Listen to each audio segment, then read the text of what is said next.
Assalamualaikum semua. Cuaca ini tu, kami tahu banyak yang batuk-batuk, kahak semua keluar. Alhamdulillah. Saya tu tutorialkan, teh untuk buang kahak ataupun batuk-batuk untuk anak yang lama dah. Belum sihat kita boleh try resipi tu.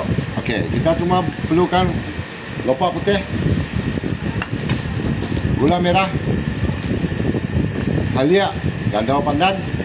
Okey, kita masak untuk 3-4 orang. Kita boleh sediakan air mineral water sebotol dan kita tutorialkan. Dengan kita yang suka manis, alhamdulillah kita bola secak kita pakai lah. Kami pakai secak, kami bola secak. Muracin kita boleh bola banyak sikit simpan dalam peti ais. Kita yang simple dah punah. Cuma masak yang agak lama sikit. Okay? Untuk yang batuk-batuk, kahak-kahak kita boleh test.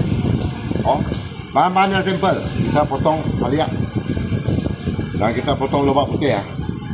Dengan lipis dan daun pandan, gula merah. Okay. Sukatannya senang, sebotol mineral water kita masuk ke dalam kuali dan kita masukkan carrot. Mungkin kita nak lebih carrot sebab kami banyak lebih carrot. Kita masukkan carrot sebelum kita hidupkan air. Sebelum kita hidupkan api, kita masukkan daun pandan dan kita masukkan halia.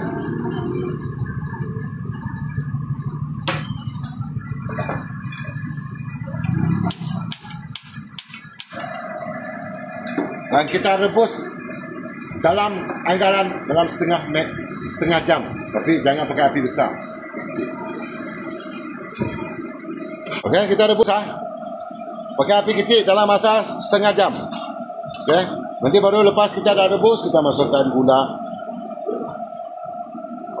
Cuma kami mula banyak lah.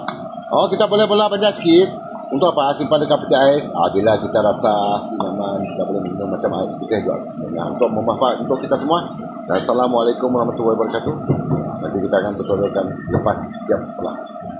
Okey, dah setengah jam siap. Kita tapiskan.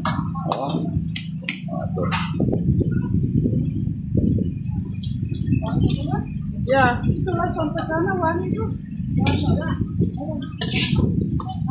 Sisi tu mungkin kita nak makan, boleh makan juga. Masih mau.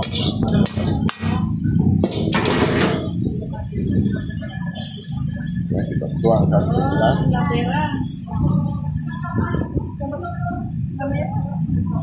Ada gelas. Kita coba buang kahak. Bismillah.